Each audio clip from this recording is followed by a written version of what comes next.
எனக்கு உயிர் கொடுத்த தாய் தந்தையருக்கு என்னுடைய முதல் வணக்கம். என்னை சினிமாவில் அறிமுகப்படுத்திய புரட்சி கலைஞர் எங்கள் ஆசான் சொக்க தங்கம் தெய்வ திரு கேப்டன் அவர்களுக்கு என்னுடைய இரண்டாவது வணக்கம்.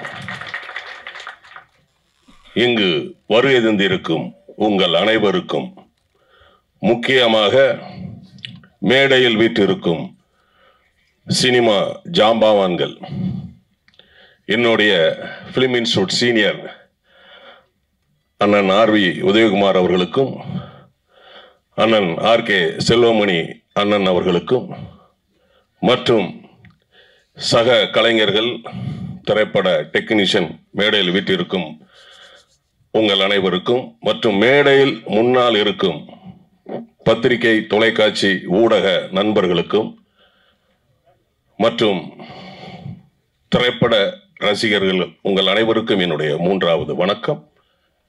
என்னுடைய பேச்சில நிறை இருந்தா எடுத்துக்குங்க, குறை இருந்தா மன்னிச்சுக்குங்க.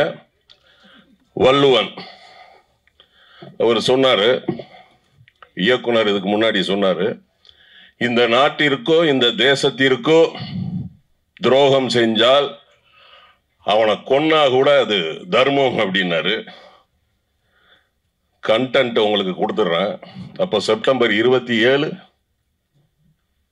கடந்த மாசம், நீங்களே புரிஞ்சுக்கிங்க என்ன செய்யணும் அப்படிங்கிறத.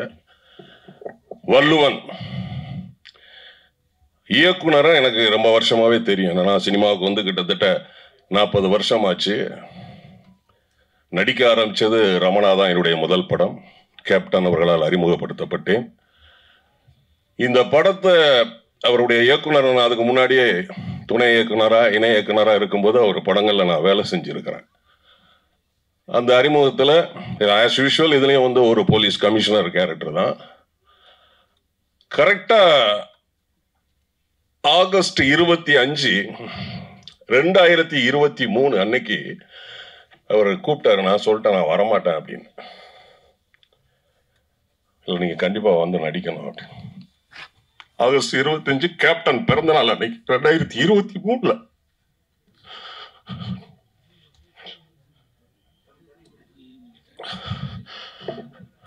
நான் சொன்னேன் சார் நான் வரலங்க அப்படின்னு. இல்லை நீங்க கண்டிப்பா அந்த கேரக்டர் பண்ணணும் அப்படின்னு. அப்ப நான் சொன்னேன் 2 மணிக்கு மேல நான் வரேன் அப்படின்னு. தலைவர்கிட்ட போய் ஆசீர்வாதம் வாங்கிட்டு 2 மணிக்கு தான் நாங்கள் போய் நடித்தேன். என் வாழ்க்கையில் இந்த படம் மறக்கவே முடியாது. Valluvan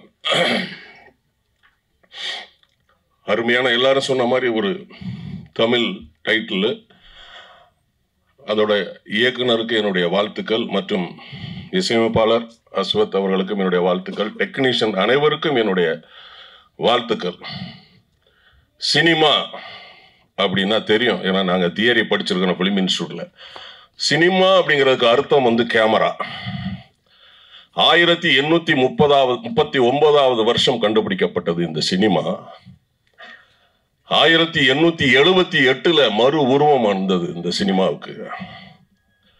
Charles, Thomas Alva Edison, Lumière brothers இவர்களால் உருவாக்கப்பட்ட இந்த சினிமாவில் இந்தியாவில் 1918 தாதா சாஹிப் பால்கே அவர்கள் ராஜா ஹரிச்சந்திரா அப்படின்னு ஒரு படத்தை முதலாக உருவாக்கினார். தமிழ்ல நடராஜ முதலியார் அவர்கள் உருவாக்கினார். நம்ம படிச்சிருக்கிறோம் சினிமாவில். காளிதாஸ் நம்மளுடைய முதல் திரைப்படம் 1931. ஃபர்ஸ்ட் உலக சினிமா படம் Roundhay Garden cinema scene, Roundhay Garden scene. இதை ஏன் சொல்ல வரேன்னா, இந்த சினிமாவில் நீங்க நான் எல்லாரும் இருக்கிறது கடவுளின் வரப்பிரசாதம். சினிமா வந்து சாதாரண விஷயம் கிடையாது. அண்ணன் செல்வமணி அண்ணன் வந்து 24 கிராஃப்டையும் அவர் வந்து ஹேண்டில் பண்றாருன்னா சாதாரண விஷயமா? சினிமா தெரிஞ்சாதான் அதை பண்ண முடியும்.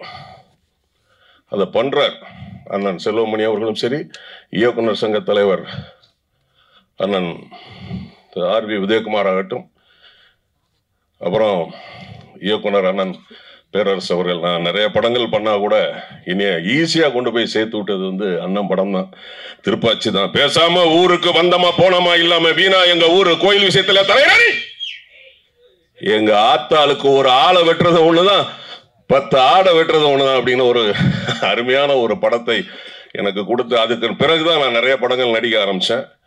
பேரரசு சார் இந்த நேரத்தில் இந்த மேடையில நன்றி தெரிவிச்சுக்கிறேன். அதனால சினிமாவில் நாம இருக்கிறது சாதாரண விஷயம் கிடையாது. அந்த சினிமாவில் நீங்க நான் இருக்கிறது கடவுளுடைய வரப்பிரசாதம், கொடுப்பினை. இந்த மாதிரி தயாரிப்பாளர்கள் ராஜேந்திரன், 2 ராஜேந்திரன் இருக்கிறாங்க தயாரிப்பாளர்கள். பாலச்சந்திரன் ஒருத்தர் இருக்கிறாரு, சேத்தன் கவுடாவா இன்னொரு தயாரிப்பாளர், இளம் தயாரிப்பாளர். ஸோ இவங்கெல்லாம் அவங்க முதலே சொல்லிட்டு போனார், நாங்க வந்து தமிழ் சினிமாவை வாழ வைக்கிறோம். ஏன்னா அவங்க அந்த உச்சரிப்பு கொஞ்சம் வார்த்தைகள் மாறினோன்னா அந்த மேடையில் அது வந்து ஒரு நகைப்பாகி போச்சு. பட் அவங்க உள்ளார்ந்த அந்த மனசுக்குள்ள என்ன வச்சிருக்காங்க அப்படிங்கிறது அதுக்கப்புறம் வந்து தெளிவா அண்ணன் ஆர் வி உதயகுமாரன் அதை பேசினாங்க. சினிமா அது ரமேஷ் கண்ணாண்ணன் சொன்ன மாதிரி உங்க அம்மா எங்க அம்மா கிடையாது, அது சினிமா அப்படின்னு சொல்லி ஒரு படத்துல சொல்லுவாரு. இந்த சினிமாவில் நாம இருக்கிறோம்.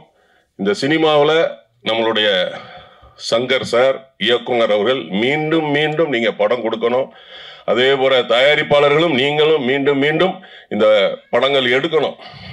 ஏன்னா நம்ம ஜெயிக்கிறதுக்கு உண்டான வழிகள் நம்ம பார்க்கணும், எங்க விடுறோமோ அங்கதான் நம்ம பிடிக்கணும். அதனால தொடர்ந்து நீங்க தயாரிப்பாளர்கள் படம் எடுக்கணும். என்னோடு நடித்த சக கலைஞர்கள் அனைவருக்கும் என்னுடைய வாழ்த்துக்கள். ஏன்னா சங்கர் சார் வந்து சொல்லி ஆகணும், ஒரு எக்ஸ்பீரியன்ஸ் டைரக்டர், அவர்கிட்ட நம்ம வந்து நடிக்கிறது ரொம்ப ஈஸியா இருந்தது. ஏன்னா அவர் என்ன, ஏன்னா இப்போ இயக்குனர்கள்லாம் நம்ம பார்க்குறோம், நம்ம இயக்குனர்கள் புதுசாக வந்த இயக்குனர்கள்லாம் பார்க்குறோம், ஒன்றுமே தெரியாமல் ஒரு ஷார்ட் ஃபிலிம் எடுத்துட்டு அதை கொண்டு போய் காட்டிட்டு அப்புறமா வந்து டைரக்டர் ஆகிட்டு அதை ஓப்பனாக ஸ்டேட்மெண்ட்டாகவே சொல்கிறாங்க, எனக்கு முதல் படம் எடுக்கும்போது ஒன்றுமே தெரியாது, நான் ஒரு பஸ் டிரைவர் மாதிரி பின்னாடி இருந்து எல்லாம் பஸ்ஸை தள்ளி விட்டாங்க அப்படின்லாம் வந்து கொடுக்குறாங்க. ஏன்னா இப்போ கல்ச்சரையும் மாற்றுறாங்க, சினிமா கல்ச்சரையே மாத்துறாங்க. அந்த 7 நாட்கள்னு ஒரு படத்துல பாக்யராஜ் சார் லவ் பண்ற அந்த அம்பிகா மேடத்தை ராஜேஷ் அவர் டாக்டர் கல்யாணம் கட்டிக்குவாரு. கிளைமாக்ஸ்ல ஒரு டயலாக் சொல்லுவார் அவரு, என் காதலி உன் மனைவி ஆகலாம், உன் மனைவி என் காதலி ஆக முடியாது. ஆனா இப்ப கல்ச்சர் எப்படி இருக்கு சினிமா, இப்ப வந்து லேட்டஸ்டா ஒரு படம் பார்த்தோம், ஆனா அதைத்தான் ரசிக்கிறாங்க, கல்ச்சரை மாத்துறாங்க. தயவு செய்து நம்மளுடைய கல்ச்சரை மாத்தாதீங்க. ஏன்னா நமக்குன்னு சினிமாவுக்குன்னு தமிழ் சினிமாவுக்குன்னு ஒரு வெயிட் இருக்கு.